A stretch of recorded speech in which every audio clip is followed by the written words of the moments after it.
Welcome everybody who may be coming in either off of Wraith's host or tuning in live anyway, or watching this on YouTube. What you heard there coming in was Overlooked as usual from part of the plan. I will just bring up a quick official video from the part of the plan's actual YouTube channel, and we have the man himself that's in the center of that picture with us today. Wraith, say hello. Hello. I think we're still on the splash screen though. Yep. I'll just switch that real quick. There we go. Funnily enough, we had a similar sort of thing with Fiend last week, so it said it still said episode 2 and had everything else correct, so I had to quickly switch it on the fly as we were starting. So well, I don't know by this point if it's teething troubles or just tradition, but we'll see if we can get that sorted. Can we just go with it's tradition that I claim I know what I'm doing, but I don't really. That's alright. But what's up, everybody? Come on, chat. Show me some love. So we had Overlook coming in, and as I said, the picture right there, you've got Wraith here in the middle. I don't know if you mind. Gingery boy. I don't know if you mind saying me saying what your actual name is, because it is. No, go for it. Because it is a command in my chat, which is !Cody. Yeah. Which I'm actually gonna put in right now for anybody who wants to have a look, who's here live. Honestly, but for anybody who's on YouTube, it basically just says that Wraith here is on Twitter twice. He's got his WraithboundCA account, which is, you know, his streamer account. He's got his Cody account, which is essentially his personal singer account. They've also got a Twitter for the band. There's a link in another command in my chat that leads to the discography on Spotify, and then in the command is also a link to your Twitch account as well. There you go. Kit's just put the other one in the chat. I don't know who you're talking to, but the other one is. I know the other one. But yeah, do you want to give us a quick rundown who you are, when you got started, if you want to include anything about POTP in there as well, go right ahead. Sure. Quick intro to you. Hello, everybody. I'm Cody, or WraithboundCA, as I'm known here on Twitch. I've been doing music for a really long time. Just about as long as I've been playing games, but I've only been streaming for about the last 6 to 8 months or so. I got affiliate in August of last year, and I'm a Destiny 2 streamer, but for the last little while, the going's been tough, so I've been a bit more of a variety streamer, and I'm just here to have a good time, be myself on the internet, and we try to keep chat chill and personal, essentially, is kind of what I go for. There's, as you can see on screen,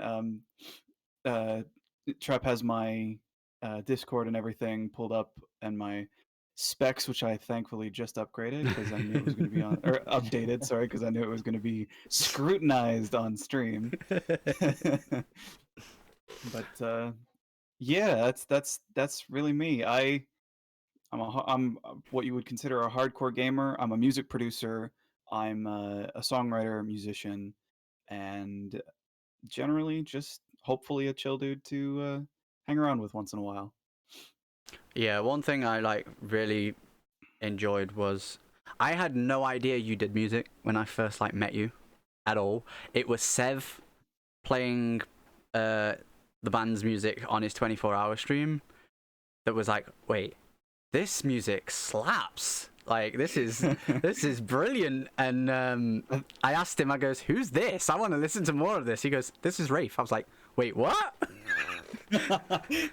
And so obviously when I saw you in his chat later on, I was like, yo, can I play your shit on my stream? Because this is sick. Of course.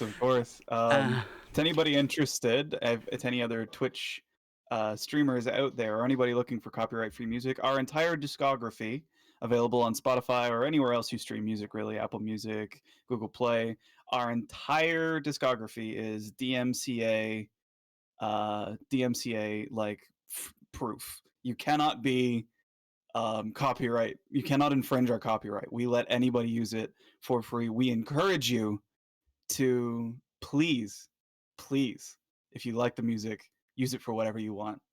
We love to see all kinds of the creative stuff that people come up with, even if it is intro and outro music for your stream or stuff underneath, or if you want to do some sort of edit to it. Like seriously, go ham. We just love that kind of stuff. That kind of brings me to one question I did want to, like, because me and you have spoke about this already, and I think I might have mentioned it to Kit when we was originally on about who we wanted to have on here at some point when I asked Kit to be my co-host, and obviously your name was gonna come up. You mentioned to me that there might be in the coming months part of the planned streams. Is there any more information on that you're wanting to share, potentially? So, unfortunately, the entire province that I live in is in lockdown due to the big scary pandemic. Yep. But, which is kind of like halted process, but I just built a dual PC setup at the end of last year for the express purpose of I needed an upgrade for my gaming PC because my AMD FX series processor was not going to make it through streaming 3 times a week for very much longer. But also, I wanted to be able to separate my production PC and my gaming or my streaming PC so that I could start doing music streams, which was the original idea. And then I ended up talking to my guitar player, Brian, the one holding the blue guitar on the right in that picture. Mm-hmm. And we were kind of just talking about how we think like live streaming and Twitch is kind of the future for bands and stuff like that. And there are only a few bands that we know of, at least, that are really doing it with high production value. So right now we're working on Did we lose Wraith? Did I lose Discord in general? Kit? I think I may have lost Discord in general. 1 second. Let me see if I can rectify this.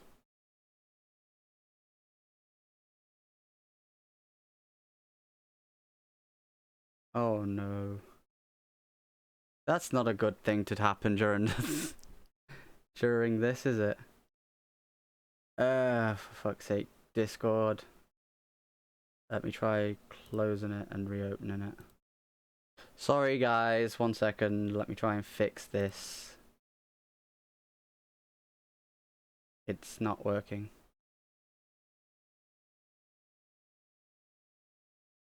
Fuck.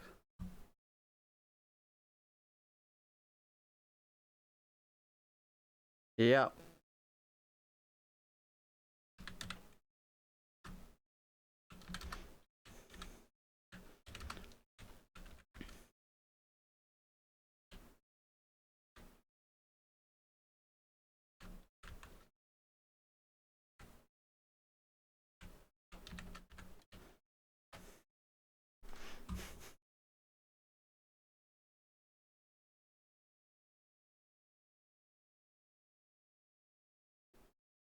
Right, can you Is hear that me? working? hey, There you go. now So it was Okay. the podcast voice channel had just screwed, apparently. So I'll work on that. We were just it sitting in might the have been waiting room. just a weird permissions issue. Maybe. Where did y'all lose me? Because I was talking for a minute. Higher production value was where I lost you. Ah, okay, yeah. So we're like working on building a multi-angle, high production value, like studio mixed, a nice little set behind me in the in my streaming area that you guys have seen on my stream before. We're going to repurpose it for like a multi-camera angle, live show kind of setup. But we also have some other goodies where we want to do like one-on-ones with the members. We want to go through old songs, like revisiting how we wrote them, how people felt about them, and go through stems, because I know people really enjoy being able to hear how some of the music is made, and I think I've just seen stuff like that. So some stuff like that there- on your guys' YouTube channel, which if anybody wants to check them out, literally, you can see on screen. Just search Part of the Plan. There are a few songs that come up by other artists, but if you go to channels, then you should, like, on your search bar, you should find it. So if we have just a minute, I'd like to tell a funny story about the other songs that come up when you search us. Yeah. I think we're okay on time. Go for it. It'll only take a minute. So you know the one of the ones that comes up is Dan Fogelberg, right? Yeah. Yeah. And it's like this like country song, or maybe it doesn't show up It anymore. doesn't show up for me. Oh right now. no. Interesting. Anytime anybody anytime anybody in like North America searches it up, that's what comes up. I swear. It was this really popular song from like the 70s. And we had this like thing happen where a musical based on the story of that guy who wrote that song was touring the United States. And our Spotify was getting notifications and sending things out to people, telling people that we were going to their city, thinking that it was us. And we couldn't figure out what the hell was going on. And so when we finally figured it out, we turned it into a bit of a cheeky joke. And during the set intro for when we play live, you can actually hear a little bit of the chorus kind of that song in the background, singing "Be Who You Must." It's a part of the plan. It's just as like a cheeky little nod for anybody. Yeah, that, I think I've seen that in your. knew about that. So yeah, I just thought that that was a nice little. Interestingly, A nice as well. little thing we reincorporated the problem into our and turned it into like something funny. Yeah, interestingly enough as well, YouTube has chosen as the next next recommended video after I'm Coming Down, which is the video I've got for the picture, as Evergreen, which is kind of funny because somebody who raided Kit that allowed him to get his affiliate has this on their playlist. And I turned around and said that I knew you and linked like you guys together. And I still remember putting in, I think it was either in your Discord or Sev's. It's like, don't be alarmed, but I may have told FPS Crystal I know who the lead singer of Part of the Plan is.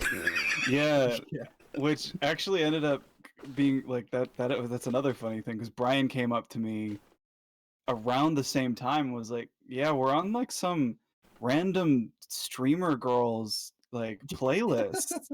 I'm like, what do you mean, what random streamer girl?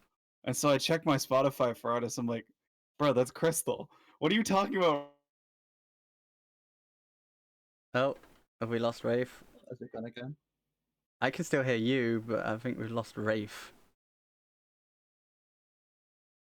Let me try putting him in there and bringing him back. See if it resets it. It does not.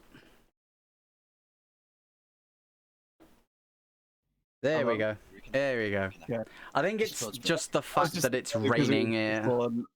I've checked her content out before, and it was just cool to like go into Spotify for artists and see that, and then literally within days find out that you were in her chat, and she hit me with the follow. It was cool. Yeah.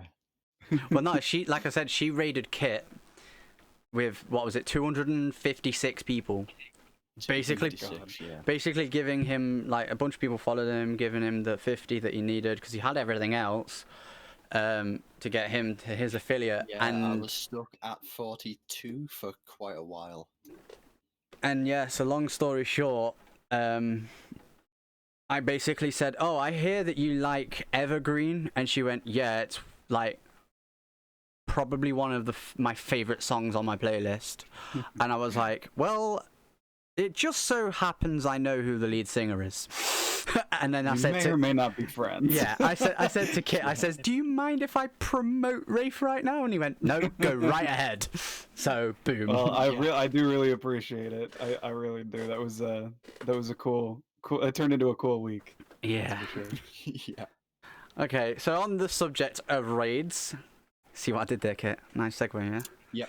Yep. We'll go on to the first topic for today, which is just, in general, Twitch raids. Firstly, I didn't know about this, but Kit found it, put it in our little document that we have.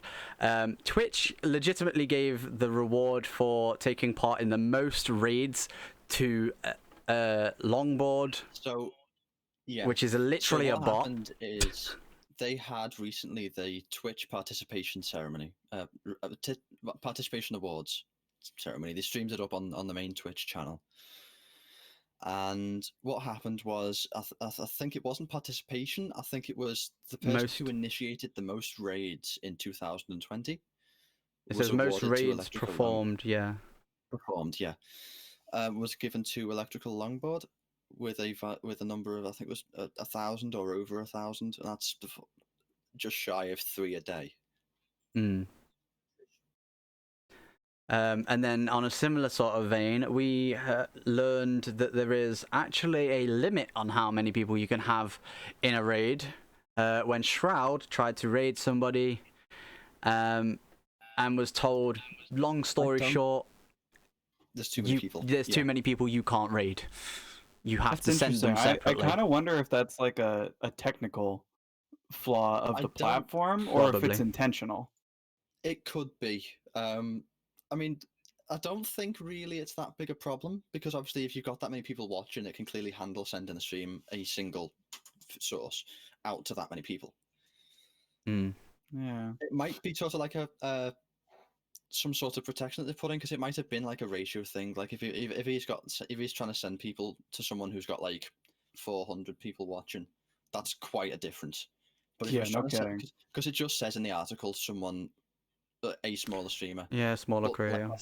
Compared to Shroud, that's like 98% of the platform. I would say probably even more than that. Yeah. I think the only ones that really compare are like the likes of Ninja and Tim. Like, yeah, you know, there might be a few others, but the main ones that you're gonna hear about.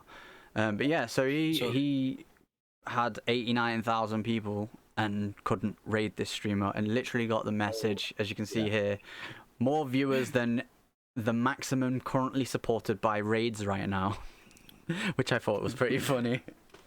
I guess I'm just too famous, suffering from success, you know, story of my life.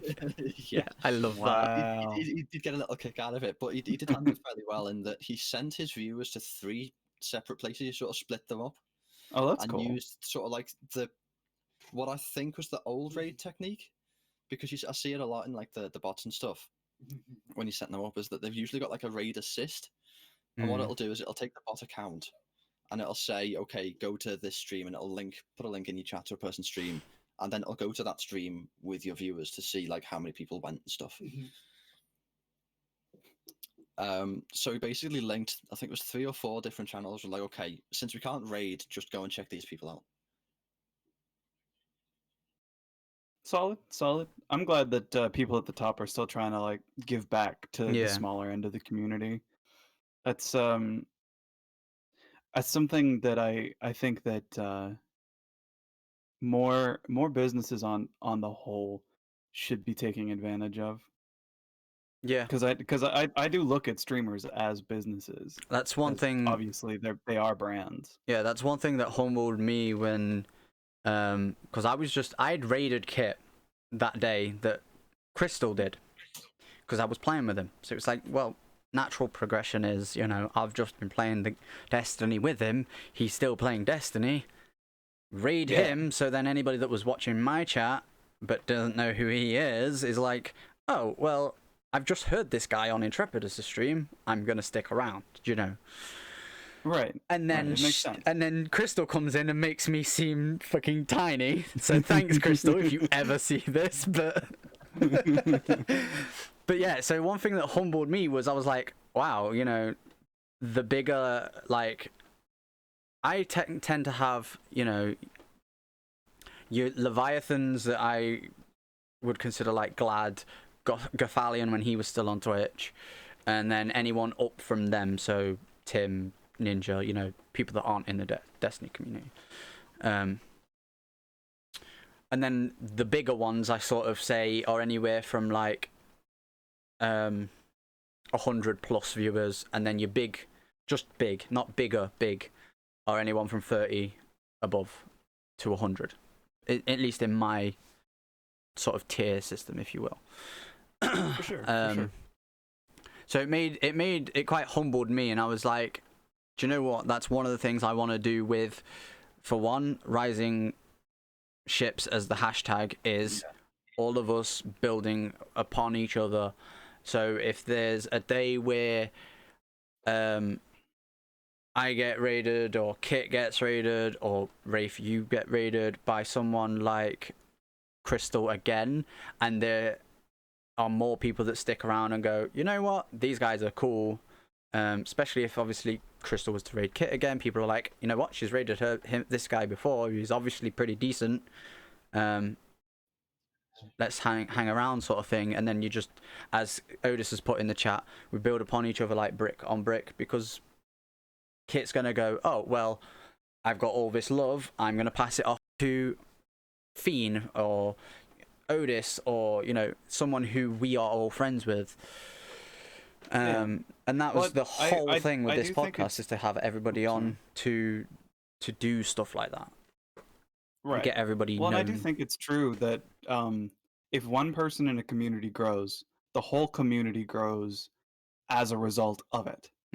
It might not be equally shared amongst every single community member, but I don't think there's any downside to sticking together.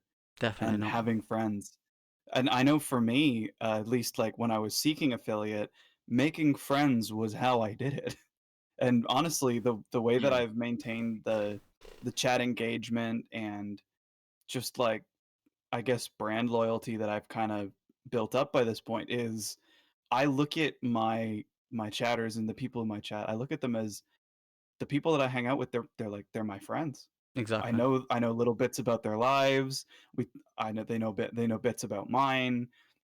It feels no different than when I'm gaming with friends in Discord or doing anything IRL with people you see once in a while. And I think that that's really, really cool. That the core of that still seems to be true the higher up you get on Twitch.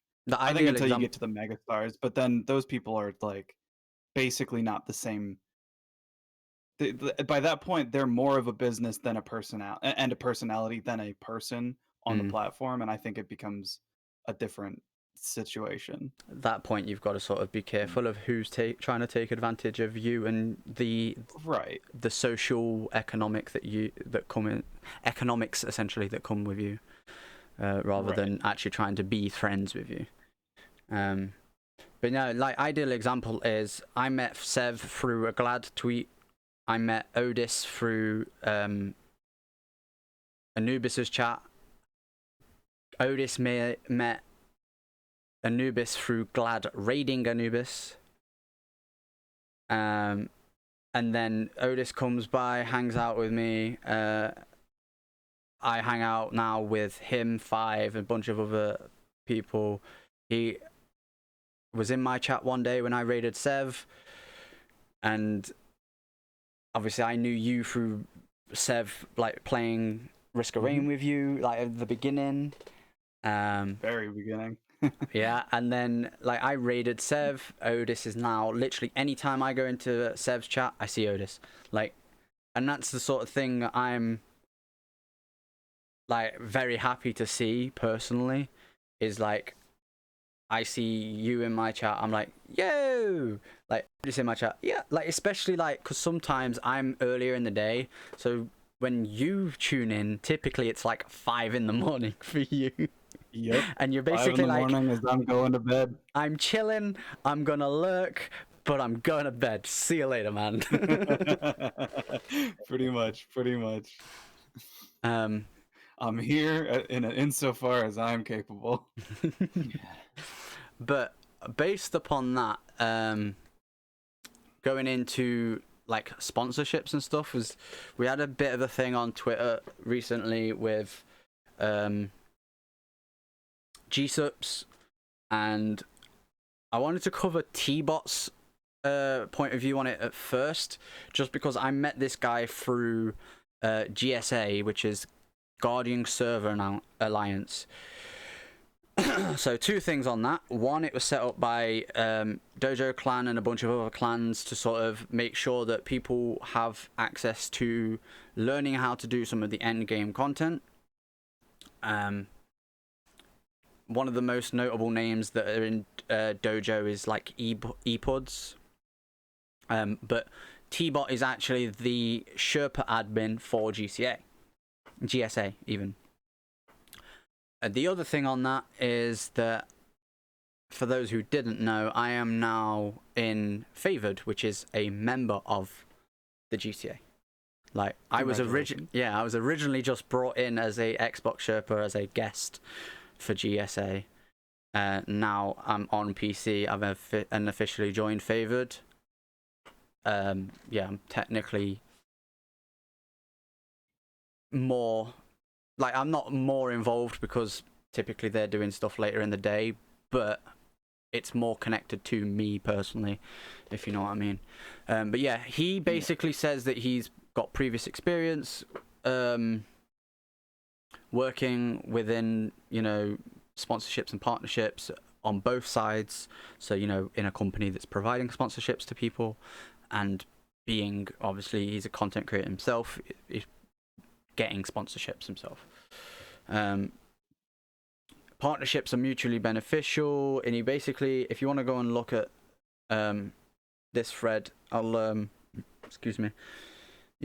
just quickly scroll down a little bit of it, and it's basically just him saying, defining the difference, because there was a tweet that was recently put out, basically from an ice rocker, saying that, long story short, because it's a whole thread, I'm not going to go into it, but the long story short was that she made this brand 1v1 my, and yeah, the one on the picture's not that great, but she has basically been screwed over by GSubs, and didn't they basically steal her design? Yeah, long story short, lower down in the thread there are other people saying that they are either current or ex partners that are still waiting to be paid since 2019, which is part of why the tweet went, like, I retweeted it, and because I knew that I had a couple people that were going for partnership with GSUPs, and then a couple people I follow, being Silver Spear and Pigeon, that we're already partnered with. Pigeon actually did say, this is a bit one-sided at the minute, I'm going to wait and hold on, so, which he did.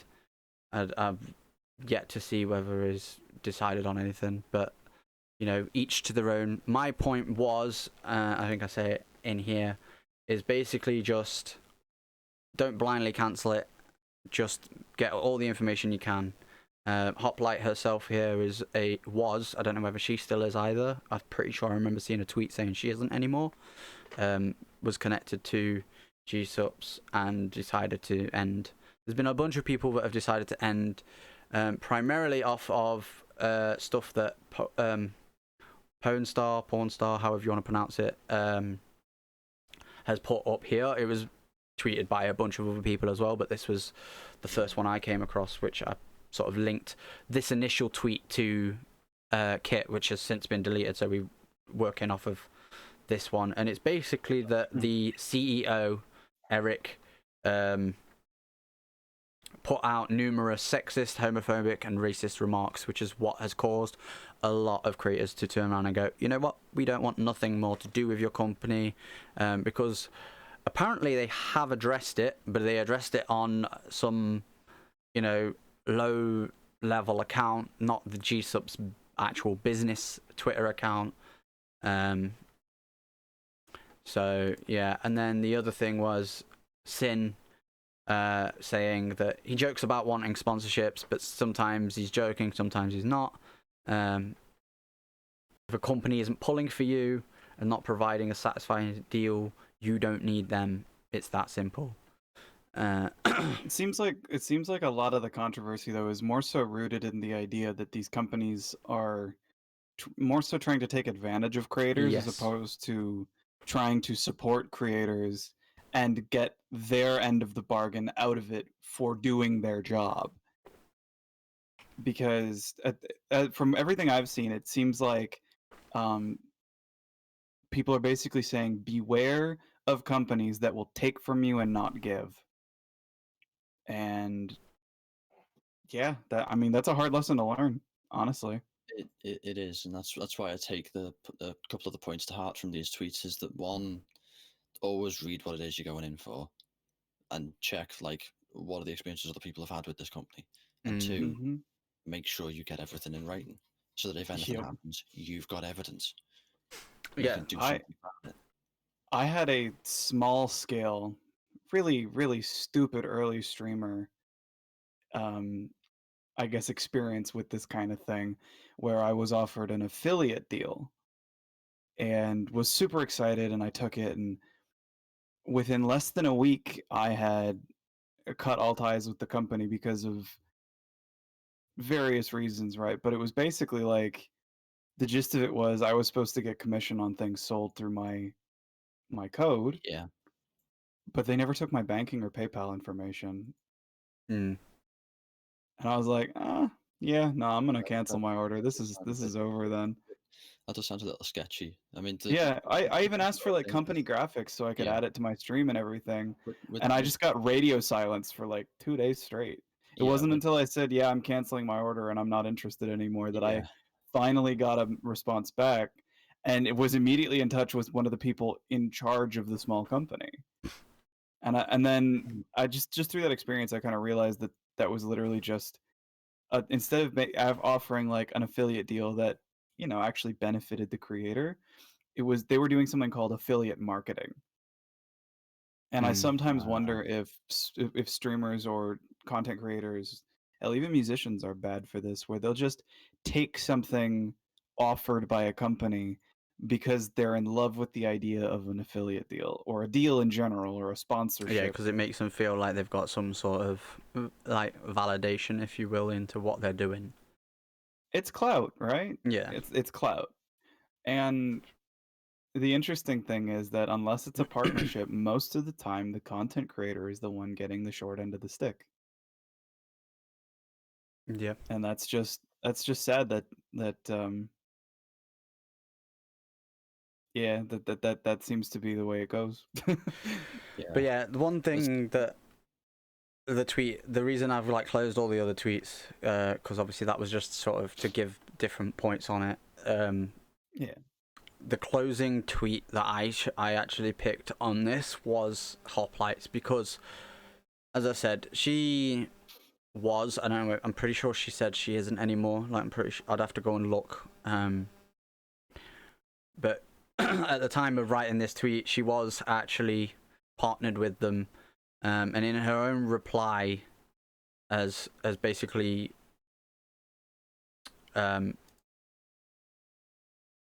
she says she's partnered with them, and she takes accountabilities for their missteps, blah blah blah. So she was basically waiting for them to say, okay, yes, this is an issue, we will sort this, and like face the issue. And I'm pretty sure I remember she tweeted out saying they didn't face it very well, I'm no longer partnered with them. There's been a few people like that, as I said. Yeah. And when one person jumps ship, it tends to lead to a bunch. To trend, yeah. But one of the things I think is key in this tweet, and why I chose to retweet the initial tweet and not the one where she basically goes, I am a partner with them, I'm waiting for them to make an announcement on what they're doing about the issues that we've currently got with them, was the key. The thing is that she says in that tweet that the whole thing with the G-Sub situation wasn't people trying to cancel culture G-Subs, it was asking them for accountability. Which I think is a good thing. And there's been a few tweets recently. I didn't grab any of them for today because we have enough as it is to cover, and we don't want to go too far over, because we have been going over our targeted time for these every week so far. But there have been a few tweets where, like, Ill Physics earlier today turned around and said cancel culture versus accountability. So, you know, push people for accountability and show them you have been basically a dick, you know, for lack of a better term off the top of my head, and then cancel them when they don't sort of make any attempt to change what about them has made them a target for you to hold them accountable. So the example he gave was Trump kept tweeting out stuff, you know, contrary to political fact last year, and in the whole election thing that the Americans had earlier this year, well, late last year, early this year. So Twitter just turned around and went, do you know what? You're not using our platform to spread lies anymore, and just cut him off. Completely, like, banned him from the platform. So which they couldn't do until near the end of his presidency anyway, just for various reasons. But something interesting about cancel culture, I think, and cancel culture versus accountability is that they can look exactly the same to somebody who doesn't have any context. Yeah. And I think that because accountability can look like it's weaponized and should be weaponized, honestly, in cases where the company has been exploitative. But that's not necessarily the same thing as cancel culture, which usually, when it's being referred to in this way, is the idea of weaponizing just public, I guess, outrage. The just weaponizing the public eye against somebody who doesn't necessarily deserve it.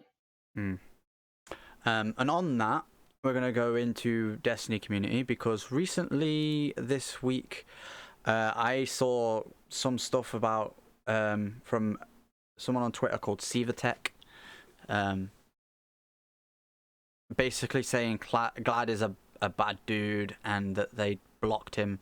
And then I saw this from Glad earlier today, where it was like basically him saying, you might be trying to cancel me, but I've done all these things. One of the funny things I actually saw yesterday, I think I mentioned it to you, Kit, when we were playing some D2 with one of my new clan members, CC. Yeah. Which was that he I think it was Sin HD turned around and said, or someone anyway turned around and said, Glad currently has a history in recent memory of badly wording things. So one of the things he did back when DSC first came out was, oh, DSC's too easy, blah blah blah, like, and everybody got into uproar. I was one of them. Now I've done it a lot. I am seeing where he's coming from, in a sense of I could probably, to a certain extent, do it on autopilot. Yeah. I could do that raid with my eyes closed. But at the same time, I am also someone who says, let raids be accessible for everyone, just because 9 times out of 10 I'm playing by myself. So the raid isn't necessarily accessible to me unless I go in with a group that I've found either through LFG, which I refuse to use. So 9 times out of 10, my next option is, for one, I've done one raid up till Atrax with Wraith, whilst I couldn't talk because my daughter was watching something on my stream PC, which is the one I use for for Discord. Or during the day, I typically get in with Grandad Gaming, and he's got a community of people who play on PC and a bunch of people that also play on Xbox. He's recently bought a Series X and started doing raids over there as well. But I will typically get in with him and just, you know, do my 3 raids for the week. And then I'm quite a competent raider, I think anyway, to to the point where I was obviously one of the Sherpas in my previous clan that Kit is still part of. So I'm basically there turning around to him and saying, listen, if you need one person and there's nobody that needs to run it, but you want someone experienced to help you run it cleaner, just at me. Like, I will be here. Yeah. And the thing he's basically started calling me now is the gift that keeps on giving. And he recently he recently added that to a tweet, because I added him in a Destiny content creators that you like to watch or whatever post, and he literally tweeted it, and I was just laughing at it as we was talking. He says, Intrepidus, the gift that keeps on giving. And the reason he calls me that is because, like I said, anytime he needs a fill in and I'm in his chat, it's like, I'll fill in, and he's like, cool, Trep, come on in. And also when we get to the boss, when everybody's there like, I don't want to do Divinity, I don't want to do it, I'm like, I'll do it. So he just keeps going, Trep, you're the gift that keeps on giving. So it's just stuck. But yeah, so back to Glad. He's done all these things that have, you know, helped the community as a whole. And ideal example, one of the things I think is something I mentioned earlier. He raided Anubis, who has now built up a bit of a following himself. I actually met Fiend and to a certain extent Kit through Anubis, but I more so got to speak to Kit in Fiend's chat because of obviously meeting Fiend in Anubis's chat. So one of the things that quite made me happy earlier was I saw this tweet from Anubis where he basically linked Black Dahlia Streamlabs donation link because she'd been in a car crash recently. Thankfully she wasn't hurt, but her car was written off. So she had a donation goal of, I think it was something like $2,500 to be able to get a new car, so she, you know, could go to work and do whatever she needed to do. I'm happy to like report that it was basically, if I get this picture up right here, it was smashed, the goal, because of everybody that, you know, retweeted and shared the love. And she even tweeted out herself that she was basically crying because of the love that she'd received. So that kind of made me feel happy that obviously we have charity things that the Destiny community does as a whole. I go back to Game Forgive that Witty Carf, a friend of ours, took part in with Clan Truth, and the clan that I'm now in, Favoured, also took part in and did like a charity PvP tournament that had Ascendant Nomad involved as well, as part of the Game to Give. Obviously we do all that sort of things. There's extra life stuff going off, but the fact is that time after time the Destiny community proves that when one of our own needs it, we can help.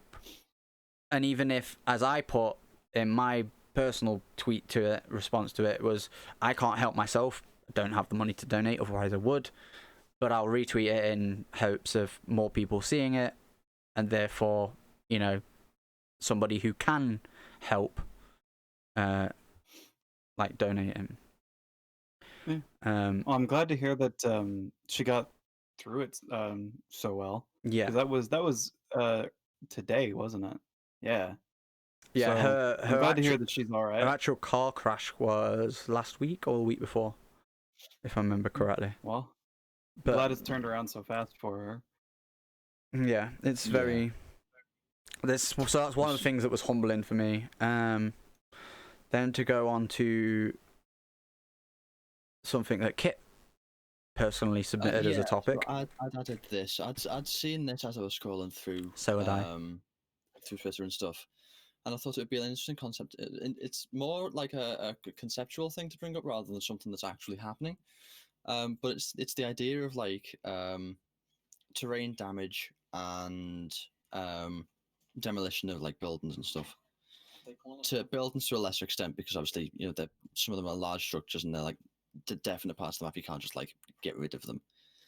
But there was a video the link to which is in that tweet, or it's also in the doc as well, and they've been in brackets. Where it's basically it was done in Unreal Engine. I'm gonna Unreal mute Engine it, but yeah, we'll have it in the background while you talk about it. It's a short film where you've got I don't know if they're both hunters or if there's a hunter. They're both, yeah, they're both hunters. Both hunters. But you've got a pair of hunters, sort of like both going after this little artifact that's in the middle here, and it does look good. You know, the movements are fluid and everything's very well put together. And obviously you've got the weapons, sort of like from Destiny and stuff. That's just a general class of weapon. But I think if you fast forward a bit to probably about 2/3 of the way through, where they're sort of having a proper exchange. Yeah, this is where they're starting to fight, right? Yeah. Where they're starting to fight, yeah. Oh, did not mean to do that. Yeah, a little bit further on, I think. There it is. But those pillars that are there, they start shooting at each other, and obviously some bullets are missing and stuff, and you've got the damage to those pillars. I think it's here's a good bit, yeah, right there. So not maybe not quite as flashy as that, but I just sort of think the idea of like ducking behind like a pillar or something in Crucible, and someone rocks it with a heavy and blows it up with a rocket. You know, honestly, if you want that experience, just go play Exodus Blue. There is a bunch of terrain you can shoot through. True. And this is where we get into what Rafe was on about with his hot takes. Oh no! Oh no! We're getting into Destiny. I have to speak ill of my favorite game soon. But yeah, then I just thought that was interesting to bring up, sort of as you say, just sort of bring up conceptually within the world that we've got. Would y'all want it? The game, and well, yeah, that's a question that was brought up, and I think it would be. I would. I think it could be useful. There'd have to be a reason for certain things not being able to be destroyed. Yeah. Or take down. One of the things I did love about is this game is such a like looping cyclical game that, especially in PvE, I think it would be really strange to be able to like jump into, say, Trostland, and you jump in there and like the only thing standing is the church. Because the instance you're in just had a bunch of trigger happy guardians that decided to break everything. Yeah. Like I think with the cyclical nature of this game and how repetitive, not even necessarily as a bad thing, but how repetitive the experience is designed to be, I actually think that in a lot of cases, especially anything where there's a vendor or some sort of social space, that I actually think this would be like either too difficult to implement to make it worth it, or like I almost think it would actively harm the experience in certain cases. Yeah, potentially. Personally, I don't know that I would want it. I do like how, like, with the Hawk Moon quest recently, we've been able to like destroy that fireplace to get through. Like I think things like that are quite cool, and I think that's to the extent of how we should implement stuff like this. One thing I will say on it is I used to be a huge COD player from like Call of Duty Ghosts onwards. I played like Modern Warfare 2, World at War, basically every game up until Black Ops 2. Didn't play Black Ops 2, and then every game after Black Ops 2. But anytime I wanted that tactical like based shooter, not necessarily to run around and gun and go on massive kill streaks like I do Call of Duty, I'd play Battlefield. Why? Because if somebody was sitting in a building, what could I do? Oh, I could just turn around and go, haha, bye building. And I loved it. The tactics involved in that. And then when half of the map is destroyed, the tactics you have to take to move so you don't get taken out by a sniper, I loved it. And I think something like that in a game is needed, and there isn't anything like Destiny that has that. You know what I mean? But by that same token, does that mean that Destiny needs it? Probably not. But conceptually, it is. Conceptually, as Kit said, I think it is a great thing that people should doing this sort of filming, if you will, for Destiny should incorporate, and that Bungie themselves should incorporate more into cutscenes, because then we can actually feel like the world is alive. If that makes sense. Yeah. Especially if we visit that area. Destiny does not do I'll say that Destiny does not do a great job of making the world feel like something that it exists day to day. It definitely feels like every season is its static experience. You know what I mean? Yeah. Like every time you visit Trostland, it's the same Tuesday. I guess that would make Destiny 2 the Groundhog Day of shooters. Pretty much. But going on to the seasonal stuff, Rafe, thank you for the segue. We are going to now cover a little article I found on Destiny Tracker, which is basically in Season 13, maybe later. Okay, maybe later. Season 13, they obviously say that there's activity-specific loot that's coming. Return of Strikes, Devil's Lair, and Fallen Saber. I have a video on my YouTube channel of me doing the Nightfall on Fallen Saber, and I watched it the other day. For one, my quality has improved immensely. Thank you, God, for that. For two, I noticed the difference between Destiny 1 and Destiny 2, and this is just going to make it a whole lot easier for me to notice the fucking difference. No kidding. And three, I look forward to seeing how the Nightfall experience has differed, because I can obviously watch that old video and then watch my content once I've done Saber on a Nightfall. Obviously now we have Ordeal.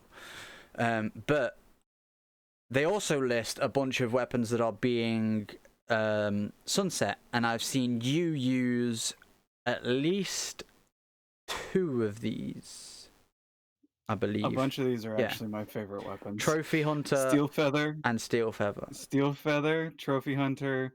It's not very good, but I love Infinite Paths. I love Patron of Lost Causes. I love Breach Light. Hawthorne's Field Forge and Perfect Paradox are 2 of my favorite shotguns. Martyr's Retribution is ridiculous, and I'm very sad to see it go.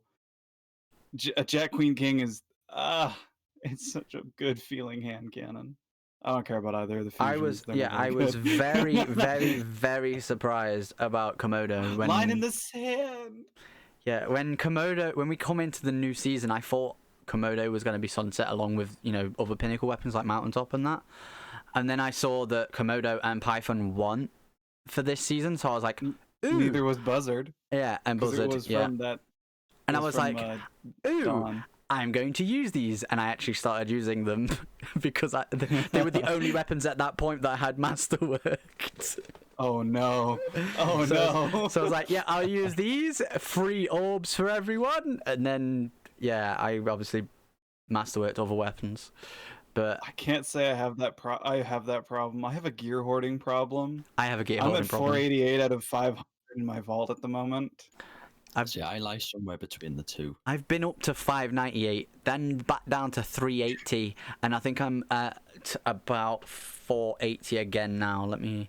Whilst we talk about some of the weapons that are being sunset, I'll get my dim up. But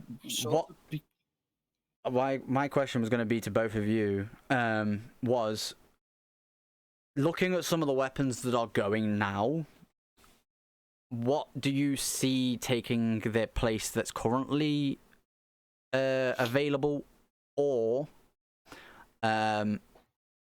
what do you hope is replaced with an equivalent weapon? So, Hawthorns can roll with Grave Robber and 1-2 punch. Do you want another shotgun that can do that? Like, basically, if there's any other weapons that sort of stand out, and because I know you're really big into rolls, Rafe. I know in Sev's Discord, the roll channel is named after you. So I have a Wraithbound's God rolls in at least 3 servers. I am a connoisseur of sorts. But for the most part, like, a lot of the weapons from this season, there's no in between. Either they were the best in their archetype and are likely so powerful that they will not be replaced in any meaningful way, or they were so weak that they just didn't matter. So a good example of that dichotomy, in my opinion, is Uriel's Gift versus Steel Feather. Uriel's Gift is a weapon that has not mattered since 450s were nerfed in year 1 of Destiny 2. And Steel Feather Repeater has some of the best 720 rolls in the game that you can get. And for what it's worth, 720s right now, as far as auto rifles are concerned, are the strongest archetype. Yeah, I recently. So the fact that Steel Feather is going away as the only kinetic 720, if they don't replace it with anything, and God forbid don't replace it with something that might have multi-kill clip, then we're gonna be in a spot, boys. We're gonna be in a spot. I like, on the subject of 720s, one of the things that I've recently like started using since I've come to PC was my Arctic Haze. I obviously picked up I love Arctic Haze. bunch of them when me and Kit were playing on Xbox. Like Kit, because Kit was sort of back and forth between the two. Yeah. But then since I've come to PC, you've sort of like turned around and gone, not touching Xbox anymore, from at least from what I've seen anyway. And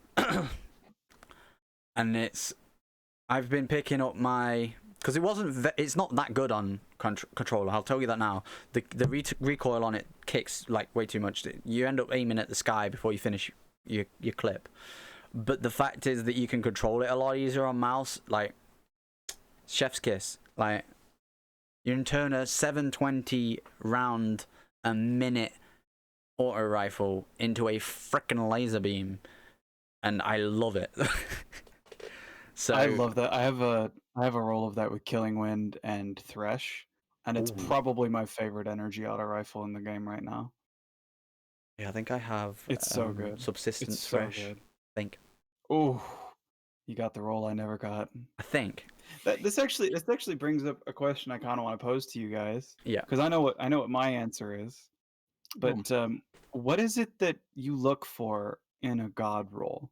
Like, what is it that determines a weapon is a god roll for you? And I know that that's different for PvP and PvE. So it's different for people as well, I feel. Yeah, and that's what I'm always curious to know, because like I'll let you go first, Kit. I'm very rigid as to what I believe, but I always like hearing what the other side. I'm very fluid, so when I'm looking for a preferred role of a weapon, I'm not going to call it a god role because I never have any of those. Or well, sometimes I do, but I don't consider it. I don't look for specific perks, and I'm fairly fluid in that I look more for perk synergy on a role. So like I've got a role that I really like of the, what's it called? The Seasonal Scout. Not the Seasonal Royal Scout, Chase. Beyond Light. No, sorry. The Pulse Rifle. The Hailing Confusion? Oh, Hailing Confusion. I've got a perk combo on that is the two of them that deal with the ability regen stuff. So you've got Wellspring and the other one. So one of them changes the, I think it's handling or something based on surplus how much surplus Wellspring. Surplus Wellspring. Yeah, I've got the same role. Yeah, and that's a role I really like. Not because it necessarily makes the weapon perform that much better, but a lot of the time I'm either using one or the other. I don't sort of switch between using my abilities and my weapons particularly well. So I will, if I'm mostly using my weapon for dealing damage, like if I'm like shooting at stuff, or there's like something further off and I know I'm not going to hit it with my grenade or whatever, then I'll leave my abilities charged and just use my weapon. Yeah, so surplus procs for you, and then if you've used all your abilities, Wellspring pops for you. Yeah, that makes sense. So for you, it's all about synergy. Yeah. Okay. I'm what about you, Trep? Fairly similar. One of my favorite weapons from Season of Arrivals, like my two favorite weapons, both have Demolitionist on them, just purely down to the fact that they synergize so well with Devour Lock. And I actually made use of one of them quite a fair bit in my Solo Prophecy and Solo Pit, which was the Gnaw and Hunger. I've got a Subsistence Demolitionist. So you think about it in Prophecy, where you've got the Scions that are constantly replicating. You've got in the Cube Room, you've got the Acolytes.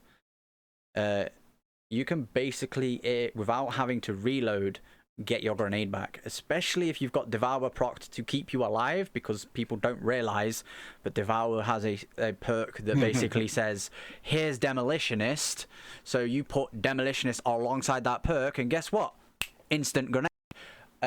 So add Nezarec Sin to it as well. Yeah. You get basically instant so obviously synchros when I on, was the old school doing Void Weapon. when I was doing Solo Flawless Prophecy, I had and Pit, I had taken armaments and hive armaments.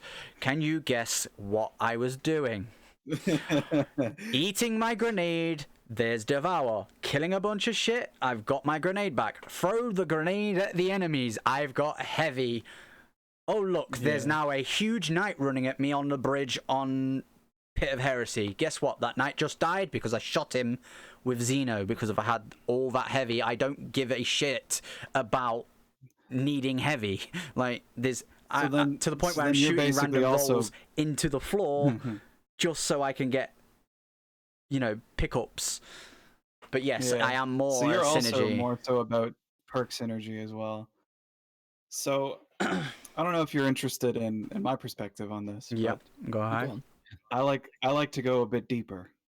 Okay. So this will be proven by the fact that I have a different masterworked cold front on all 3 of my characters. Oh god. So I'm insane. I am absolutely insane when it comes to weapon rolls. Because that does kind of tie in with what Intrepidus was saying before, though, in that that one of his preferred roles works so well specifically with one of his classes on his Warlock. Well, if you've got roles that work great on your different classes, well, yeah, the other thing to go alongside mine was the other second, like, preferred weapon I can't use alongside my Gnawing Hunger, because it's the Icolos SMG, because I have Grave Robber. Yep. I have Grave Robber and Demolitionist. Why would I want Grave Robber instead of Subsistence on the SMG compared to the auto rifle, you might ask? Because think about the range engagement. When it comes to SMGs, where are you? You're closer to the enemy, so that it's more likely. I don't find that the case with Icolos, personally. I mean, yeah, not the gun with has so much range and it doesn't move at all. Although you guys are on controller, which is a little different. I was. Fair. No, not. I play like you now. Oh, you're on mouse and keyboard now? Yeah. Gotcha. Since December 24th. I kind of have like a multi-step process to determining what I want out of a weapon. So the very first thing I look for is the same as you guys. Perk synergy. The perks have to be right. Okay? So a lot of the times, like, for example, with Cold Front, I actually was only looking for the one perk. I wanted either One for All or Thresh. The second step after I find the perk synergy that I'm after, like Rapid Hit Kill Clip on Sacred Provenance, or 4th times the Charm High Impact Reserves on like a 7 Seraph Revolver, things like that. The next thing I'm looking for after that is, how do I solve the problems of the weapon? So for example, I'll keep using Cold Front. I've got 2 Masterwork Cold Fronts here that are perk for perk almost identical. They both have Drop Mag and Thresh, which were the 2 that I was looking for, Reload perk and the super perk, but one of them has Dynamic Sway and one of them has Quick Draw. So an ideal example of essentially what you're saying there would be probably my Death Adder roll. I have the mini Recluse roll. So I have with Dragonfly. Yeah, I have Dragonfly, Feeding Frenzy, Accurized Rounds, and Small Bore. So small ball obviously is range and stability, Accurized being stability, but I also have it masterworked with a stability masterwork. That gets rid of one of the drawbacks of the weapon, which is its stability. My recoil direction is 100 straight up. I can combat that. And the final step though for me for God rolls is, once I've solved the issues of the weapon, I look for a way to maximize the stat that I'm after. So I am that crazy man who will go after a, like, all 5 perks or all 5 slots perfect to what I want roll. Mm. And I know most people don't do that, but I definitely do. It was you that put me onto Martyrs, so I know. From watching you and Sev Fairycraft before DSC. Yeah. And I was saying, the ooh, best Martyrs example, is though, actually good. I have of that. Yeah. Yeah. The best example I have of that, though, is actually Breachlight. So I had, for the longest time, I wanted Demolitionist and multi-kill clip on Breachlight. I have one with like almost 12,000 kills on it. And the role I had was accurized, range masterwork, and small bore. And based on what I had there, I was like, this is the perfect range role, but it's a sidearm, and I didn't feel like I wanted that. The improvements that I wanted were so minute that I wanted hammer forged and drop mag. I must have turned in thousands of engrams looking for that gun over the course of Season of Arrivals. The closest I ever got was full bore drop mag, demolitionist multi-kill clip, range masterwork, and I didn't give up until the very last week of the season trying to get it. Jeez. That is how crazy I will go about a roll. Like, I farmed out bygones during Season of Dawn trying to get high impact reserve slide shot for one specific niche crucible build. Sometimes I don't know. I've been looking for I'm glad you... Archer's Tempo demo with maximum speed, draw speed Whispering Slab. Like, there are just so many things that I look for every season, and once I get them, I cannot be parted with them. Yeah. But one of the things I'm glad you mentioned just then was slide shot. Sometimes I feel like I get slide shot on a pulse rifle or a hand cannon. I'm like, I'm never personally gonna slide with this. I don't see any advantages to anybody actually sliding with a hand cannon or something. Like, I feel like some of the perks are like put onto weapons to just fill up the perk pool. Sometimes slide shot is one of the best PvP perks you can get on a weapon. Yeah, see, I've only recently been playing PvP, so yeah, I don't use it in PvE at all. I don't use slide shot in PvE, but like that specific role, for example, slide shot serves a purpose. With high impact reserves, if you go all the way down to the bottom of your magazine and go to the last 3 bursts, you're actually able to 2 burst with an adaptive pulse rifle at base, and it gives you like a 0.67 TTK. It literally turns your adaptive into a high impact. Wow. Still doesn't compare to a 120 though, I guess. Oh no, I tried to use it in this meta and I gave up very quickly. It just doesn't compete. Because you can't miss any headshots with it. You actually have to hit 6 back to back. But yeah, it's funny you should mention the umbrals, because on the page we've currently got up with the sunsetted weapons, we've actually got the fact that obviously they announced that the Umbral engrams are coming back.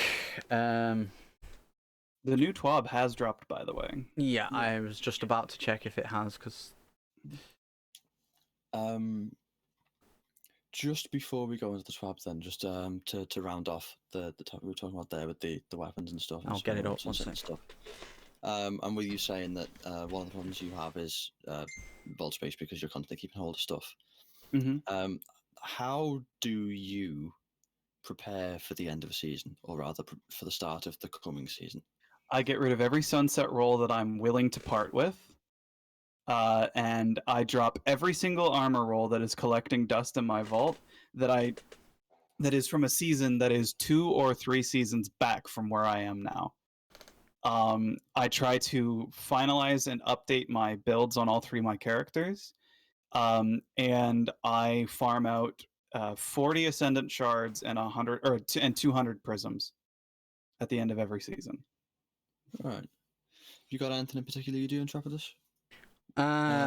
Typically, I've literally just started doing what I'm normally doing. I will typically, because my biggest issue is typically Glimmer. I spend all my Glimmer when the new season comes, like, you know, bounties, trying to grind for season pass 100 as quick as possible.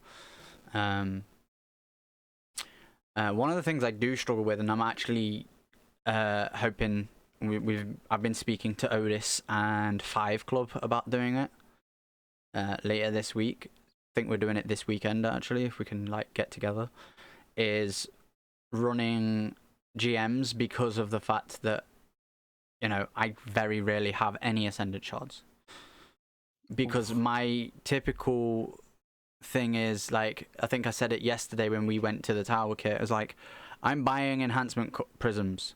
And you were like, why are you buying them? Because I've almost got 10. Why have you almost got 10? Oh, because I've almost got enough for an Ascendant shard. I shouldn't, with how much I play the game, I should not be buying Ascendant shards from the gunsmith. Well, luckily next season you'll be able to earn it through core activities. Yeah, like, At least a few of them. I should literally be able to just... But the fact is, it goes back to my timing again, and I typically will be earlier in the day than a lot of people. If I am on during the evening, or like right now, I would be playing. At any moment, my daughter could wake up, and then I can't sit in a Discord call with, you know, with Wraith and the weak ass gun guys as the raid that we tried to do a couple weeks ago. Like, I wanted to, because it's like, yeah, I can hang out, I can chill, I can chat with you guys, and, you know, have fun, do this raid. But then my daughter's awake, and it's like, well, I have to put something on for her to watch to keep her entertained. And, you know, I'm a big believer in family comes first. Of course. I'm happy that my fiance gives me the freedom to do what I want to do and allows me to do things with regards to my stream and stuff like 90% of the time. But by that same token, if I'm streaming and she turns around to me and says, I need you to come and do this, I'm finishing whatever I'm doing and I'm going to do it. Do you know what I mean? So it's the same sort of situation. Like, timing wise, I don't tend to match up with a lot of the people I want to play with. And if I do, it's a case of the other week, me and you, Wraith, playing Crucible. You were streaming, you were in chat with Gundad, you playing Crucible, and I was just basically hearing what you were saying through stream, and then in real delayed comms. Yeah, in the in-game chat, I was typing out what I needed to type out, which doesn't help me because I'm not very fast typing anyway. But yeah, like, it's something I've got to work on, and it will be when we start doing video things for this podcast. Will be probably when I have more freedom to like play with the people I want to play with on a regular basis, because I will probably have my own like little area of mine and my fiance's house when we get one. Because for those who don't know, I currently live with my fiance at her mum's, so I'm living with my mother-in-law. Yes, I'm that crazy. Oof. We all got to start somewhere, dude. Yeah, nothing wrong with that. So when we I move out with my fiance, we get our own place. We've already discussed, I've got my own like office area is going to be set up for me to do my streams out of. Where that will be depends on what the parameters of the house are, because obviously we've not got one. Same with Kit. Like, Kit streams and uses his cam, but we've got a nickname for the group of desks called Desk City, so because I stream from Desk City, yeah.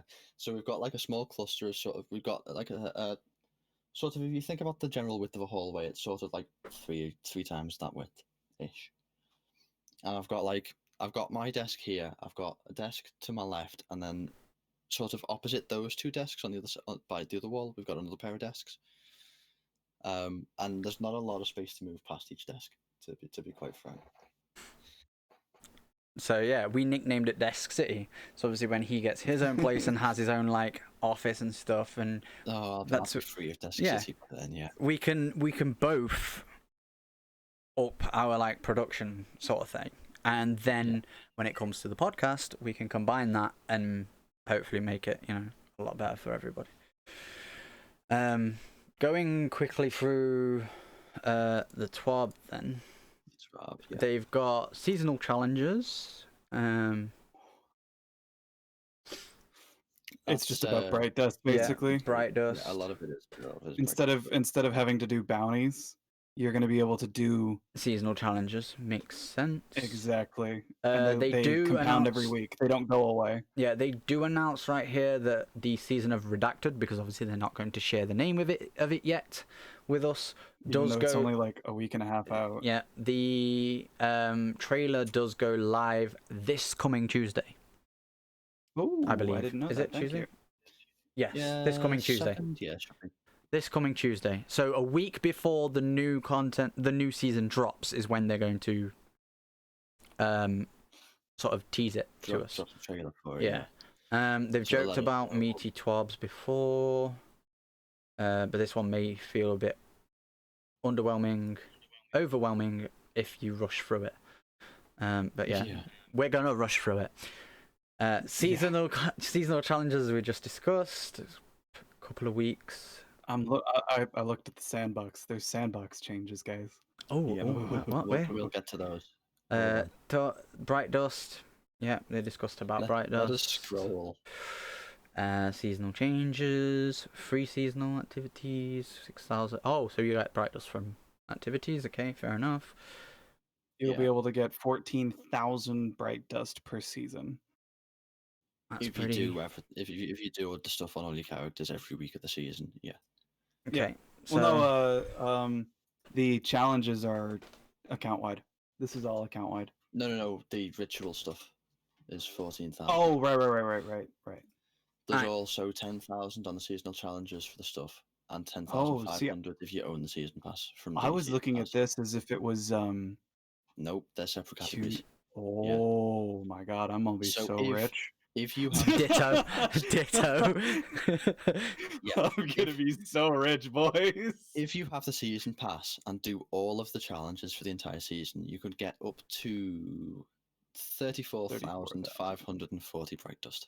Yes. Wow. Which is enough to buy several seasonal bright dust armor sets, which is good on Bungie. Finally, people can afford things. Yes, thank you, Bungie, for one.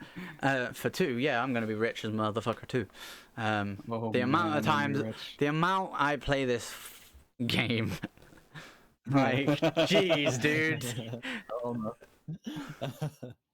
I refuse to do bounties on the fact that they were tedious. This shit's not tedious, it's challenges. Hey man, pre-season of Opulence, I think I had like 30 or 40,000 bright dust. Nice. After season of Opulence, 10. So going into the sandbox changes then. Every season they make a collection of changes. Quickly, so currently several weapon archetypes have their recoil reduced by about 40%, depending on the archetype when you're using mouse and keyboard. This results in an issue where players on mouse and keyboard are able to largely ignore stability weapon stats. I am one of those players. I ignore the stability stat. Don't at me. I actually kind of like it on a few of the SMGs, but yeah, it does matter on SMGs. But so the following weapon types will have their mouse and keyboard recoil adjusted closer to controller. Reduce the difference from 40% to 20%, which are auto rifle, scout, pulse, SMGs, hand cannons, and machine guns. Dear God. And in the case of pulse rifles, submachine guns, and machine guns, we're introducing some buffs. And in some cases, these weapons will have less recoil across both controller and mouse and keyboard input methods compared to what's in the game today. I love using SMGs, so this is actually fucking brilliant news for me. SMGs are going to be more stable than they are now on all platforms. So looking at this, reduced camera movement from firing an SMG by 24%. That's a lot. Pulse rifles. That's a lot, dude. Pulse rifles are the Apparently same. They're also tuning 7%. weapon archetypes. Yeah, they'll do that change and then they might adjust it again afterwards. Yeah. 'cause it does AR, seem yes! Rocket launchers are getting some love, boys. Let's go. Okay, so they increased the damage by 30%. Do you guys know what this means? A single legendary rocket launcher is about to be viable, boys. Yep. Do y'all know which one I'm talking about? The new one? No. No, Sub-Zero. I'm sorry. Sub-Zero, Two rocket yeah. launchers Sub-Zero are gonna is be very viable good. now. yeah. Yeah, but it's just gonna be the Trials rocket. Mm. Because the Trials rocket can get clown cartridge and you can fire 2 shots at a time. You can get It's the you only. Can, you can get clown cartridge on the Sub-Zero. I've got one. Wait, No. clown cartridge rolls on Sub-Zero? Wait, no, I've got No. Ambitious Assassin. Sorry, my bad. Yeah. Same sort of that's not thing, gonna but I've help got to for get a kill. DPS. Yeah. Yeah. I'm just saying that already does almost competitive damage. Like I took a rocket launcher, Lord of Wolves, and a slug shotty into Deepstone Crypt and out DPS people doing hot swaps. Wow. So it was there. The damage is there, but now it's actually going to be a viable solo choice to just unload the whole reserves. There you go. So I'm excited about Exotic very many rocket people have launchers. that rocket launcher. Exotic rocket launchers have been adjusted individually and are affected by this Have change to to be. different degrees. Let's face it. I mean, Eyes, Truth, Wardcliff. Yeah, you kind of need to balance them separately. I just really hope that they allow them to be better against bosses, because at least with Eyes and Wardcliff. Mm. Because they do. I know. Eyes of Tomorrow does 50% less damage against bosses. Wait, are they reverting something? So we'll get to that in a minute. Fusion rifles usage is very low and feel unreliable choice in Crucible compared to shotguns. I don't know. I've seen a lot more people using fusion rifles since Beyond Light personally, but not as many as shotguns. I agree. But then breach launcher grenades usage is very low outside of Mountaintop. So I'm really hoping that the fusion rifle change makes a difference and I can actually use rapid fire fusions again. But I'm not too sure about this one because I've seen a lot of people using All Wings more and Truth Teller, and just the other day I was watching Anubis, I believe it was, and he basically rounded a corner. Oh, excuse me. Shot. oh, yes. Shot I've just seen some. I'm sorry. Shot an enemy and basically got one tapped by a Truth Teller, and Oof. it's like, It can happen. I mean, he wasn't being can shot by definitely anybody happen. else, so it's kind of ridiculous, and it's kind of like, obviously it's more skillful than Mountaintop, but it goes back to the, well, basically you've just given me a rocket launcher in my primary slot. I Same guess difference. you still have to get a direct impact though to kill with that, and if you use proximity grenades, you literally can't get a kill with it. Yeah. Which most people use proximity grenades, and a lot of the times when it feels like you get one banged by it, it's actually because you got team shot and didn't notice the 120 hitting you or any other weapon really hitting you, because a GL is going to do most of your health's worth of damage. I would say GLs are in an okay place right now. Ore Wings, most of the reason why people are using Ore Wings right now is to apply Blinding? what's that perk? Disruption Break. Oh, disruption. You apply Disruption Break because as long as you break shield, as long as you do 100 damage, a 120 will one-tap somebody to the head. Actually, I think it'll clean up to the body too, because they take 50% extra kinetic damage. That's the main reason why people are using that strat currently. So I don't foresee this change specifically fixing much. Yeah. But no, what I was on about, are they fixing something? And I've just read it again. No, they're nerfing it again.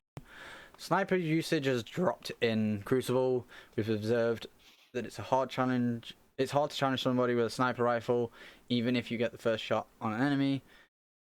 They can often respond and win the fight. Increase ADS flinch to snipers. Personally, Thank God. Personally, I think We're on I'm opposite taking. sides of the fence here, Yeah, aren't I'm taking too much flinch from a sniper. Okay, I'm so- using unflinching sniper rifles or whatever it is, the perk on my armor, and I'm still taking flinch.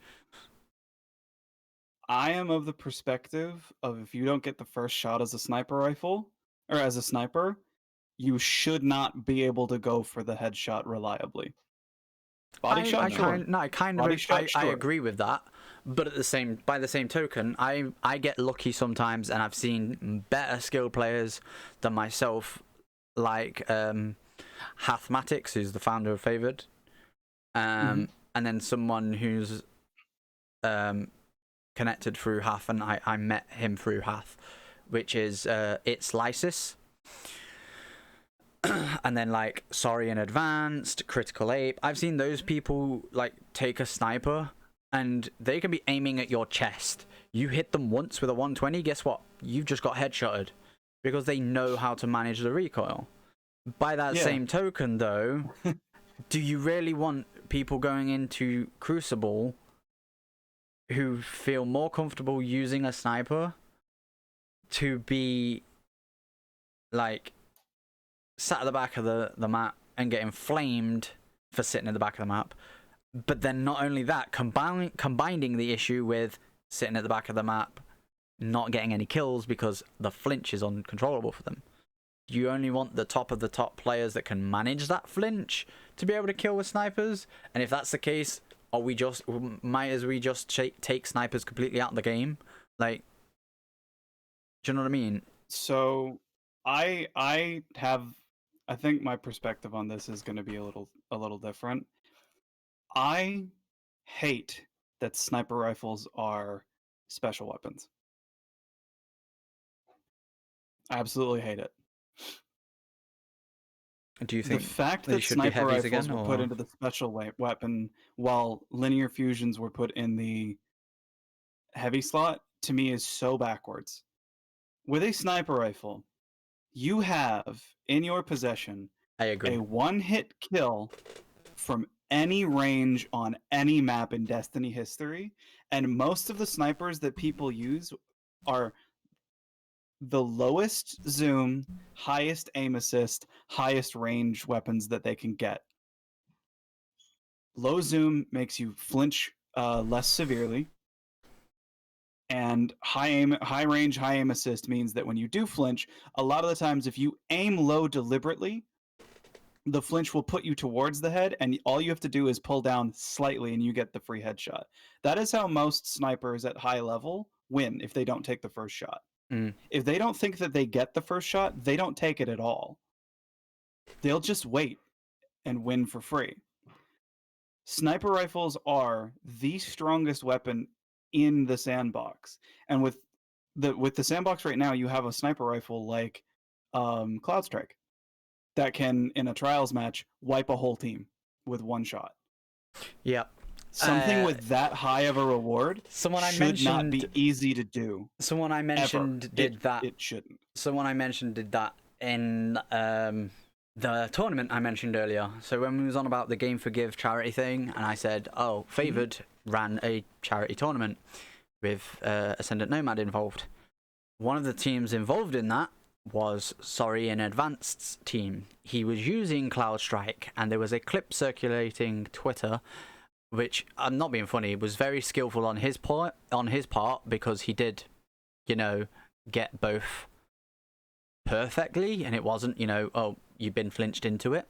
It was he played a skillful shot, and it's the other team's fault for being so close together. But he did back-to-back team wipes with Cloud Strike. Yep. The fact that you can jump into, because in the scrim like PvP side, they do play 3v3 like trials elimination is, but it's Clash, isn't it? It's Clash, yeah. So I just think that snipers don't have a drawback. Sniper rifles don't have a drawback as long as you're good at aiming. And sure, high skill weapons should reward you, and snipers always will. But if you compare them to linear fusion rifles, which serve the exact same purpose, linear fusion rifles have a lot more aim assist and lower range, but they also take half a second to charge. And during that time, you get flinched, and it matters. No, Linear I fusions are a agree. straight up downgrade from sniper rifles, and yet they're I agree held to with the you. heavy.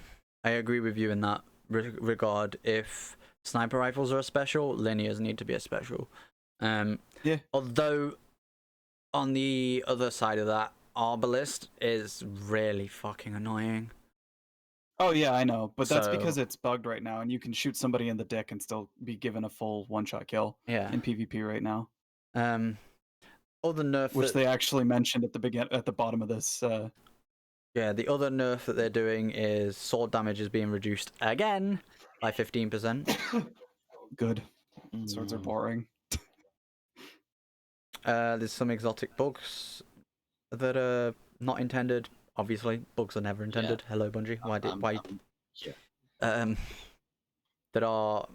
Well, it's changes and bug fixes. This Yeah. section. But yeah, it starts off with a bug. The second bullet point I quite like. For what? Borealis and Hardlight. Borealis and Hardlight having a separate animation for switching damage type Hell yeah. Yeah. to reloading. Here's the thing: they said it's going to have a custom, quite short animation for switching damage type. Will it still refill the mag, or will they stop doing that when you switch damage type? Because if you're not replacing the clip anymore, it would stand to reason that you don't refill the mag. However, if it does still do that, you have a much shorter reload animation compared to other weapons of the same archetype. So wait, are they nerfing Duality? No, they're buffing it Okay. by a lot. They're giving I it was gonna say more than a meter of extra fall off for both the ADS and the hipfire, which should solidify it at an 8 to 9 meter kill, which is a god roll shotgun. Yeah. And instead of requiring 7 stacks to get the maximum buff for the damage, you're only going to need 5. All right. Cool. I I means was just thinking more shots I was- at the maximum stacks. Yeah, because I was just thinking when it comes to like if they were nerfing it, obviously when you just read it and explained it a bit better to me. For anyone who doesn't know, I'm dyslexic, so reading shit like this really fast kind of like fucks with my brain. So sometimes people do have to, like Rafe just did, go, no, actually, this is. No shame in it. But what I thought was they were nerfing it, and I was gonna say, wait, you know, it at the moment actually takes. Whilst yes, there's quite a fair few people that are using it right now, like in PvP, it does take a fair bit of skill in comparison to something, say, like what I use whenever I'm using a shotgun in PvP, which is Felwinters. Yeah. Well, the main thing about Duality is that it just doesn't compete with range of slugs or pellet spreads. Yeah. What it trades off in range, it gains in usability, because you can Use it give as it quick either. draw if you get a kill. You can use it as either or, and it's really flexible. But it definitely, like, I carried myself up to like 35 4K in comp almost exclusively. But it eventually you get to a level where it just falls off and it can't compete. Sturm will once So I'm again glad they're doing reload this. any equipped special weapon slot. Thank God for that. Hell yeah. Fixed an issue preventing Merciless from increasing its charge rate on non-lethal hits. That's pretty My much baby's guaranteed to use. back, boys. I love Merciless so much. I'm so excited. I'm gonna be able to use it again next season. So it was brilliant. Oh, It and was- before we the last time you go, used it. Arbalist is getting a quick tuning pass, as you mentioned, Rafe. This Thank won't be God. ready in time for February 9th, but we're expecting it to be touched later in season 13. So it's not going to be at the beginning of the season, but so. Oh, Crimson Days is coming back. All right, No. Oh, is it? no, it's not. Oh, they're Oh, no, made the discontinuing decision to it. discontinue Yeah, it. they. Oh, it's yeah. not coming back. Ah, okay. That's unfortunate. A lot of people are saying they want doubles back, so there's a bunch of. But they might be quests doing and stuff. that. You two discuss that. order I need to go toilet. One, I'll be back. Yeah. I so- wonder why they're doing that. So it was like the yearly sort of Valentine's type event. Yeah. Crimson doubles. But I wonder if they're getting rid of it so that it's one less thing for the live team to manage for a start. So they can work Probably. on other things. But also, if they're thinking of adding doubles as a playlist type anyway, they wouldn't need Crimson doubles on, would they? Because you'd already have that game mode to play paired up with each They're other. saying it's going into the DCV though. The content vault. Hmm. I don't know. Well, that This might be what they're bothers doing. me. That I might be always what they're like doing, and then pull Crimson it back Days because as a it's. regular playlist. Pardon? That could be how they do it then. Put it in the DCV and then pull it out a season or two later. Maybe next year Maybe. when it would have otherwise rolled around, pull it out as a regular playlist mode. I don't know. This makes me sad. But if this means that Guardian games can be better this year, then I'll take it. Oh yeah, Because Guardian games last year it was was a mess. it was terrible. I boycott that event. Actually, it was so bad. I played sort of half-heartedly when that was live. I was I sort of didn't even happy, get. but sort of didn't really bother. If you get what I mean. Yeah, I didn't even get the exotic. I stopped in Which protest. which was the exotic? That's Heir apparent. Oh yeah, no, neither did I. I The specifically only didn't get it. It was a stain on my 100% exotic. Like I think it was 62 out of 63 or something like that. And I was just like, Yeah. nope, I'm not doing this. I The am not. only It's reason I not have worth one my now- time. The only reason I have one now is because I grabbed a copy of it when the Yep. thing came around, because I had that exotic cipher from doing the little sort of Yeah. little remembrance quest.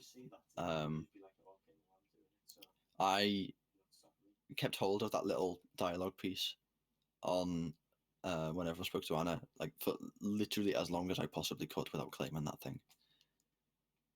Just so that like I would have it open every time I speak to her. But I eventually had to claim it because the plant was going away. Yeah.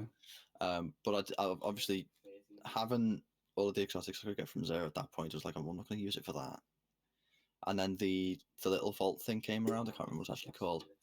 And it was in the list, and it was like the only one I needed. So I was like, well, I may as well use a cipher now. Yeah, that's exactly what I did. I used it. I got it while the getting was hot. Yeah. And then they took it off the list. So I was like, oh well, I'm glad I got Saw that while that it was coming. available. That's for sure. Yeah. No, I'm okay with all these changes. I was kind of hoping for more from a TWAB, 2 weeks before Yeah. the new season. But the thing is that with it being 2 weeks before new season, we might get more next week because they will have had the trailer and stuff out by then. So there's more that they Yeah. can announce, because if they're doing a lot of these changes and then they're sort of linking them to things that aren't announced, they can't mention the changes without. No, of course. I'm more them so talking giving about staff the Sandbox. information. I am back. Yeah. So I'm more so interested in Sandbox changes. give me a personally. quick synopsis of what was the main. Crimson Days is getting vaulted, and I'm sad about it. But if it makes Guardian games better, it's fine. Yeah, I guess. Well, saying if when they bring it out of the vault, I don't know how they're going to bring it out of the vault. Whether it's going to be like a similar event, or whether they're going to bring it out as like a regular playlist that you'll be able to launch. Yeah, I think that's what they need to do, is make it a regular playlist. Like, If they do that, it's not going to happen for the next couple of seasons at least. Yeah. Anyway. Maybe not even the next year, and it just comes out this sort of a similar Couple of time next these- year as to what the event would have been on. a couple of these known issues are the same as last week. Yeah. The Sanctified Mind and Garden, the Deepstone Crypt, Augment Lockout, Last Wish, Yeah, that was Puzzle Room. That was week's last as week well. because we was discussing like what. I was just sort of laughing. Like that. I was Why? like, how does something like that even Yeah. come up? Overcharging I grenades mean, when I've using definitely Void seen somebody Walker use a top well tree. on the puzzles. Yeah. Well, no, I mean that's how you'd find it, because like you'd have a well nearby or like a bubble to sort of dip in and out of, so you don't get like Wait, shot to shit. what? I've got to remember that. Overcharging grenades when using the top tree Void Walker subclass on Warlock, super energy stops recharging? That's crazy. This is stupid. Thankfully, I don't spend a Probably very long constructive time charging it. charge, but yeah. Then there's just Hope movie of the Hopefully you week. won't charge it, not just like, oh yeah, you've charged, no more super for you. They just don't want you to sit there and tank damage with controversy. Yeah, probably. Artists of the week. This was funny. That's it for this week, folks. The season of the Redacted is almost here. We'll have a patch previews to cover in the 12 next week. So stop by if you're interested. Then they tweeted this out the other day, which was, if this gets 7 likes, we'll add a new LZ, so landing zone for those who don't know, the shortened thing, on Europa next season. Somebody turned around and said, exactly like total 7 or over 7, and they put total, and you guys smashed it, so haha, sort of thing, as a little bit of a troll. Yeah. So kind of funny that they include it at the end of the tweet, the TWAB here. But yeah, we'll see you next week, bright and early on Tuesday morning. With that tweet, I don't know if it was. I can't recall if it was the actual Destiny the game or if it was one of the meme ones. No, it was Destiny the game. No. One of the tweets later on that specifically had mentioned that, like, since specifically 7, but since you've gone over, we're removing 1 instead. Oh yeah, I've seen that. But yeah, and then obviously they say they'll see us bright and early on Tuesday morning, which I assume means they're going to do a stream to do the, like the community streams that they do. Well, yeah. To do the trailer. Yeah. And then obviously it's the DMG. So I think that's all on the Destiny front at this point. And so the last sort of thing to cover, well, last 2 things, 3 if you count a little bit extra onto what the last topic is, just quickly before we finish up. If you missed it, Xbox Live announced that they were going to be basically doubling the price, and so I was like, hey, dodged a fucking bullet, because I'm now moved to PC. Jesus. Yeah, within a day they 180'd on that shit. And they said they're not changing the pricing. People were not going to pay for it. Yeah, they weren't changing the pricing. I never understood how they were able to get people to pay for Xbox Live when people already pay for internet. Yeah, I mean, like, PS3, you're literally paying for access to something you already have. PS3 had free online, and it made the whole community basically toxic as fuck from people I knew were on it. They basically says that, like, because you don't have any repercussions, like, you don't have to pay for the online experience, everybody just talks mad shit. Whereas they would play on their Xbox, play the exact same games, and yeah, they'd get people talking shit, but it wouldn't be quite so grotesque, if you know what I mean. Yeah, I guess. Because of the fact that they had to pay it. Then PS4 went, okay, we want a piece of that action, and now you have to pay for PlayStation Plus to be able to play online on PlayStation as well. As far as I'm aware, that hasn't changed at all with PS5, and obviously Xbox hasn't changed since Xbox original. Like, you've always had to pay for Xbox Live. But my point is that they basically 180'd that shit, and even then went the extra step further and went, oh yeah, by the way, we used to be the only platform where you would need to pay for Xbox Live Gold to be able to play free games online like Apex and Fortnite. We are now... Which is insane. Yeah. Steam offer it for free, obviously, because it's free anyway. So long as the game isn't, needed to be paid for, you can play those games for free and just play online for free. PlayStation, even though they had the PlayStation Plus thing where you had to pay for it to go online, on games like Apex and Fortnite, apparently you didn't have to pay for PlayStation Plus to be able to play those games online. It was as simply as they are free to play. You can play them in any capacity for free.